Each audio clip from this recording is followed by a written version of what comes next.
ప్రతి అడుగు తనకు తానే సాగింది నీ వైపు నా మాట విన్నంటూ నేనాపలేనంతగా భయపడుతూ అది నిజమే వస్తోంది ఈ మార్పు నీ కోతి చిందుని నాట్యాలుగా మార్చగా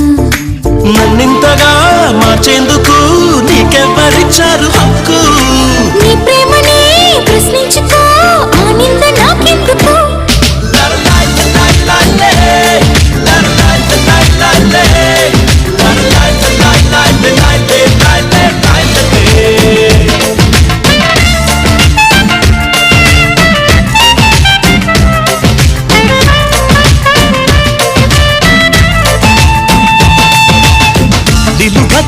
నిన్ను ఎప్పుడైనా నువ్వు ఎవ్వరు అని అడిగేనా ఆ చిత్రమే గమనిస్తున్నా కొత్తగా